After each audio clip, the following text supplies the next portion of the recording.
ಪ್ರಿಯ ವಿದ್ಯಾರ್ಥಿಗಳೇ, 6ನೇ ವರ್ಗದಲ್ಲಿ ಬರುವ ಅಧ್ಯಾಯ 4 ಪದಾರ್ಥಗಳನ್ನು ಗುಂಪುಗಳಾಗಿ ವರ್ಗೀಕರಿಸುವುದು ಅನ್ನುವಂತಹ ಪಾಠವನ್ನು ಇವತ್ತಿನ ದಿನ ನಾವು ಕಲಿಯೋಣ. ಪಾರ್ಟ್ 1ರಲ್ಲಿ ಅಧ್ಯಾಯ 4 ಪದಾರ್ಥಗಳನ್ನು ಗುಂಪುಗಳಾಗಿ ವರ್ಗೀಕರಿಸುವುದು. ನೋಡಿ, ನಮ್ಮ ಸುತ್ತಮುತ್ತಲೂ ನಾವು ಅನೇಕ ವಸ್ತುಗಳನ್ನು ನಾವು ನೋಡ್ತೀವಿ, ಹೌದಾ ಇಲ್ವಾ? ನಮ್ಮ ಆಹಾರ ಮತ್ತು ಬಟ್ಟೆಗಳಲ್ಲಿ ಯಾವ ತರನಾಗಿರ್ತಕ್ಕಂತಹ ವೈವಿಧ್ಯಮಯವಾಗಿರ್ತಕ್ಕಂತಹ ಇದೆ ಅನ್ನೋದನ್ನ ನಾವು ಹಿಂದಿನ ತರಗತಿಗಳಲ್ಲಿ ಕಲಿತಿದ್ದೇವೆ. ಅದೇ ತರನಾಗಿ ಪದಾರ್ಥಗಳಲ್ಲಿಯೂ ಕೂಡ ಅಥವಾ ವಸ್ತುಗಳಲ್ಲಿಯೂ ಕೂಡ ಹಲವಾರು ಅಥವಾ ವೈವಿಧ್ಯಮಯವಾಗಿರ್ತಕ್ಕಂಥ ವಸ್ತುಗಳು ನಾವು ನಮ್ಮ ಸುತ್ತಮುತ್ತಲು ನೋಡ್ತೇವೆ. ಎಲ್ಲೆಡೆಯೂ ಏನ್ ಮಾಡ್ತಾರೆ ಅಂತಂದ್ರೆ ಎಲ್ಲಾ ಕಡೆಗಳಲ್ಲಿಯೂ ವೈವಿಧ್ಯಮಯವಾಗಿರ್ತಕ್ಕಂಥ ವಸ್ತುಗಳನ್ನ ನೋಡ್ತೀವಿ. ಅವು ಯಾವುದರಿಂದನೂ ಆಗಿರ್ಬೋದು. ಉದಾಹರಣೆಗೆ ಕುರ್ಚಿ ಆಗಿರ್ಬೋದು, ಎತ್ತಿನ ಗಾಡಿ ಆಗಿರ್ಬೋದು, ಪುಸ್ತಕ ಆಗಿರ್ಬೋದು, ಟೇಬಲ್ ಆಗಿರ್ಬೋದು, ಕುರ್ಚಿ ಆಗಿರ್ಬೋದು, ಪುಸ್ತಕ ಆಗಿರ್ಬೋದು, ಅಡುಗೆಗೆ ಬಳಸುವ ವಸ್ತುಗಳಾಗಿರ್ಬೋದು, ಸೈಕಲ್ಗಳಾಗಿರ್ಬೋದು, ಬಸ್, ಕಾರು, ಲಾರಿ ಮುಂತಾದ ವಸ್ತುಗಳು ನಾವೇನ್ ಮಾಡ್ತೀವಿ ಅಂತಂದ್ರೆ ನಮ್ಮ ಸುತ್ತ ಕಡೆಯಲ್ಲಿ ಎಲ್ಲ ಕಡೆಯೂ ನಾವು ನೋಡ್ತೀವಿ. ಹೌದಾ ಮಕ್ಕಳೇ? ನೋಡಿ, ನೀವು ಮನೆಯಿಂದ ಶಾಲೆಗೆ ಬರುವಾಗಾಗಿರ್ಬೋದು, ಶಾಲೆಯಿಂದ ಮನೆಗೆ ಹೋಗುವಾಗಲೂ ಅನೇಕ ವಸ್ತುಗಳು ನಿಮ್ಮ ಸುತ್ತಮುತ್ತಲು ನೀವು ನೋಡ್ತೀರಿ ಅಂತ ಹೇಳ್ಬೋದು. ನೋಡಿ, ಇಲ್ಲಿ ನಾವ್ ಏನ್ ಮಾಡ್ತೀವಿ ಅಂತಂದ್ರ ಬೇರೆ ಬೇರೆ ವಸ್ತುಗಳು ನಾವೇನ್ ಮಾಡ್ತೀವಿ ನಮ್ಮ ಸುತ್ತಮುತ್ತಲು ನೋಡ್ತೀವಿ.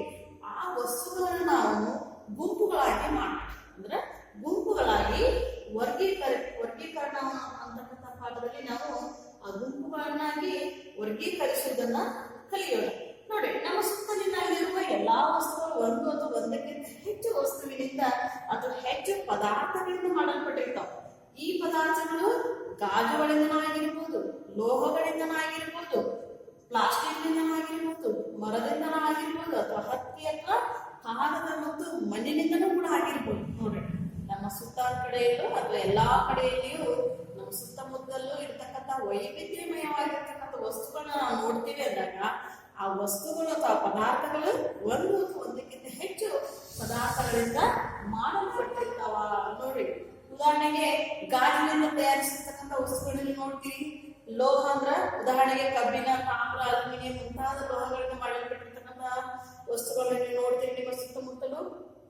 ಅದೇ ತರನಾಗಿ ಪ್ಲಾಸ್ಟಿಕ್ ನಿಂದನೂ ತಯಾರಾಗಿರ್ತಕ್ಕಂತಹ ವಸ್ತುಗಳನ್ನು ನೀವು ನೋಡ್ತೀವಿ. ಮನೆಯಲ್ಲಿ ಅರ್ಧಕ್ಕಿಂತ ಹೆಚ್ಚು ನಮ್ಮ ಮನೆಯಲ್ಲಿ ಪ್ಲಾಸ್ಟಿಕ್ ನಿಂದ ತಯಾರಾಗಿರ್ತಕ್ಕಂಥ ವಸ್ತುಗಳೇ ಇರ್ತಾವೆ, ಹೌದಾ?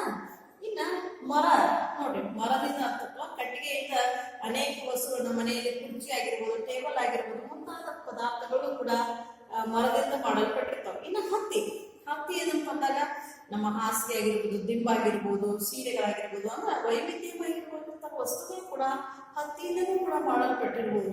ನೋಡಿ, ನಾವೇನ್ ಹೇಳ್ತೀವಿ, ನಮ್ಮ ಸುತ್ತಮುತ್ತಲು ವೈವಿಧ್ಯಮಯವಾಗಿರ್ತಕ್ಕಂಥ ವಸ್ತುಗಳು ಅವು ಒಂದು ಅಥವಾ ಒಂದಕ್ಕಿಂತ ಹೆಚ್ಚು ಪದಾರ್ಥಗಳನ್ನ ಮಾಡಲ್ಪಟ್ಟಿರುತ್ತವೆ ಅನ್ನೋದನ್ನ ನಾವು ಹೇಳ್ತೇವೆ ಅಂತಂದ್ರ ಅವು ಗಾಜಿನಿಂದನೂ ಆಗಿರ್ಬೋದು, ಅಥವಾ ಲೋಹಗಳಿಂದನ ಮಾಡಲ್ಪಟ್ಟಿರ್ಬೋದು, ಪ್ಲಾಸ್ಟಿಕ್ ನಿಂದನ ಮಾಡಲ್ಪಟ್ಟಿರ್ಬೋದು, ಮರದಿಂದನ ಮಾಡಲ್ಪಟ್ಟಿರ್ಬೋದು, ಕಾಗದದಿಂದನ ಮಾಡಲ್ಪಟ್ಟಿರ್ಬೋದು, ಅಥವಾ ಮಣ್ಣಿನಿಂದನೂ ಮಾಡಲ್ಪಟ್ಟಿರ್ಬೋದು. ಅಂದಾಗ ವೈವಿಧ್ಯವಾಗಿರೋ ನಾವು ಬರೀ ಆಹಾರ ಮತ್ತು ಬಟ್ಟೆಗಳಲ್ಲಿ ಮಾತ್ರ ವೈವಿಧ್ಯವನ್ನು ನಾವು ಕಾಣುವುದಿಲ್ಲ. ನಮ್ಮ ಸುತ್ತಮುತ್ತಲು ಅನೇಕ ವಸ್ತುಗಳನ್ನು ಕೂಡ ವೈವಿಧ್ಯಮಯವಾಗಿರ್ತಕ್ಕಂಥ ವಸ್ತುಗಳನ್ನ ನಾವು ದಿನನಿತ್ಯ ಜೀವನದಲ್ಲಿ ಬಳಸ್ತೀವಿ. ದಿನನಿತ್ಯ ಜೀವನದಲ್ಲಿ ಅವುಗಳನ್ನ ನಾವು ನೋಡ್ತೇವೆ ಅಂತ ಹೇಳಿ ತಪ್ಪಾಗಲಾಗಬಹುದು.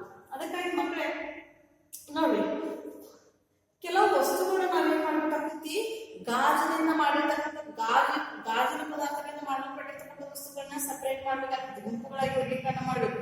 ನಿಮಗೆ ಏನ್ ಮಾಡ್ತೀವಿ ಅಂತಂದ್ರೆ ಬಹಳಷ್ಟು ವಸ್ತುಗಳು ನಿಮ್ ಮುಂದೆ ತಂದು ಕೊಡ್ತೇವೆ ಅಂದಾಗ ಅದರಲ್ಲಿ ನಿಮಗೆ ಏನ್ ಮಾಡಕ್ ಹೇಳ್ತೀವಿ, ಗಾಜಿನಿಂದ ತಯಾರಿಸಲ್ಪಟ್ಟಿರ್ತಕ್ಕಂಥ ಪದಾರ್ಥಗಳು, ಈ ಪದಾರ್ಥ ಮಾಡಲ್ಪಟ್ಟಿರ್ತಕ್ಕಂಥ ವಸ್ತುಗಳನ್ನ ಸಪರೇಟ್ ಮಾಡಿ ಗುಂಪುಗಳನ್ನ ವರ್ಗೀಕರಣ ಮಾಡಿ, ಮರದಿಂದ ಮಾಡಲ್ಪಟ್ಟಿರುವ ವಸ್ತುಗಳನ್ನ ಗುಂಪುಗಳಾಗಿ ಮಾಡಿ, ಅಂದ್ರೆ ಪ್ಲಾಸ್ಟಿಕ್ ನಿಂದ ತಯಾರಿಸಿರ್ತಕ್ಕಂಥ ವಸ್ತುಗಳನ್ನ ಒಂದು ಕಡೆ ಪಟ್ಟಿ ಮಾಡಿ ಅಂತಂದಾಗ ನೀವೇನ್ ಮಾಡ್ತೀರಿ, ಅವಾಗ ಈ ಸುಲಭವಾಗಿ ಅವುಗಳನ್ನ ಸಪರೇಟ್ ಮಾಡಬಹುದು, ವರ್ಗೀಕರಣ ಮಾಡಬಹುದು.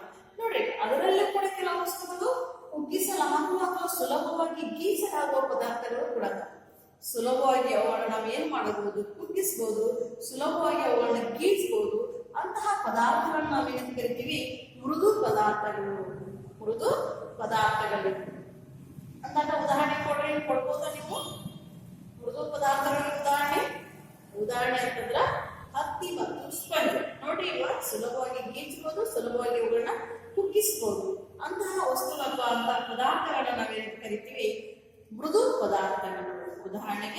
ಹತ್ತಿ ಮತ್ತು ಸ್ಪಂಜ್. ಇನ್ನ ಸುಲಭವಾಗಿ ಕುಗ್ಗಿಸಲು ಕಷ್ಟವೆನಿಸುವ, ನೋಡಿ, ಕುಗ್ಗಿಸಲು ಕಷ್ಟವೆನಿಸುವ ಪದಾರ್ಥಗಳನ್ನ ನಾವು ಕಠಿಣ ಪದಾರ್ಥಗಳು ಅಥವಾ ಕಠಿಣ ವಸ್ತುಗಳು ಅಂತ ಕರಿತೀವಿ. ನೋಡಿ, ಕೆಲವೊಂದು ವಸ್ತುಗಳು ನಮ್ಮ ಸುತ್ತಮುತ್ತ ಅನೇಕ ವಸ್ತುಗಳು ನೋಡ್ತೀವಿ. ಕೆಲವೊಂದು ಸುಲಭವಾಗಿ ನಾವು ಕುಗ್ಗಿಸಬಹುದು, ಕೆಲವೊಂದಷ್ಟು ವಸ್ತುಗಳನ್ನ ನಾವು ಸುಲಭವಾಗಿ ಕುಗ್ಗಿಸಲು ಸಾಧ್ಯವಾಗುವುದಿಲ್ಲ. ಅವುಗಳು ನಮಗೆ ಯಾವ ಒಂದು ಅನುಭವವನ್ನು ಕೊಡ್ತಾವ, ಕಠಿಣತೆಯನ್ನು ಅನುಭವವನ್ನು ಕೊಡ್ತಾವ. ಉದಾಹರಣೆಗೆ ನೀವು ಕಬ್ಬಿಣವನ್ನ ಮನಸ್ಸಿ ಕುಗ್ಗಿಸಿ ಅದನ್ನ ಸಾಧ್ಯ ಆಗತ್ತಾ? ಇಲ್ಲ. ಆದ್ರೆ ಈ ತರನಾಗಿರ್ತಕ್ಕಂಥ ವಸ್ತುಗಳು ನಾವು ನಮ್ಮ ಸುತ್ತಮುತ್ತಲು ನೋಡ್ತೀವಿ.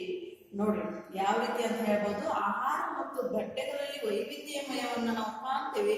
ಅದೇ ತರನಾಗಿ ವಸ್ತುಗಳಲ್ಲಿ ಕೂಡ ನಾವು ವೈವಿಧ್ಯಮಯವನ್ನ ನಾವು ಕಾಣ್ತೀವಿ ಅಂತ ಹೇಳಿ ಈ ಒಂದು ಪಾರ್ಟ್ 1 ನಿಮ್ಗೆ ಸ್ವಲ್ಪ ಅರ್ಥ ಆಗಿರ್ಬೋದು ಅನ್ಕೊಳ್ತೀನಿ. ನೋಡಿ, ಸುಲಭವಾಗಿ ಕುಗ್ಗಿಸಲು ಸಾಧ್ಯವಾಗಿರ್ತಕ್ಕಂಥ ವಸ್ತುಗಳನ್ನ ಅಥವಾ ಪದಾರ್ಥಗಳನ್ನ ನಾವೇನು ಕರಿತೀವಿ, ಮೃದು ಪದಾರ್ಥಗಳು. ಉದಾಹರಣೆಗೆ ಹತ್ತಿ ಮತ್ತು ಸ್ಪಂಜ್ ಆಗಿರ್ಬೋದು. ಇನ್ನು ಸುಲಭವಾಗಿ ಕುಗ್ಗಿಸಲು ಕಷ್ಟವೆನಿಸುವ ಪದಾರ್ಥಗಳನ್ನ ಕಠಿಣ ಪದಾರ್ಥಗಳು ಅಥವಾ ಕಠಿಣತೆ ಅಂತ ಕರಿಬಹುದು. ಉದಾಹರಣೆಗೆ ಕಬ್ಬಿಣ. ನೋಡಿ, ಪಾರ್ಟ್ 1 ನಾನು ಏನ್ ಮಾಡಿದ್ದೇನೆ ಅಂತಂದ್ರ ಅಧ್ಯಾಯ 4 ಪದಾರ್ಥಗಳನ್ನ ಗುಂಪುಗಳಾಗಿ ವರ್ಗೀಕರಿಸುವುದನ್ನ ಸ್ವಲ್ಪ ನಾವು ಪರಿಚಯ ಮಾಡಿಕೊಟ್ಟಿದ್ದೀವಿ. ಇನ್ನ ಮುಂದಿನದನ್ನ ಈ ಪಾಠದ ಮುಂದುವರಿದ ಭಾಗವನ್ನು ನಾವು ಪಾರ್ಟ್ 2 ಕಲಿಯೋಣ. ಧನ್ಯವಾದ.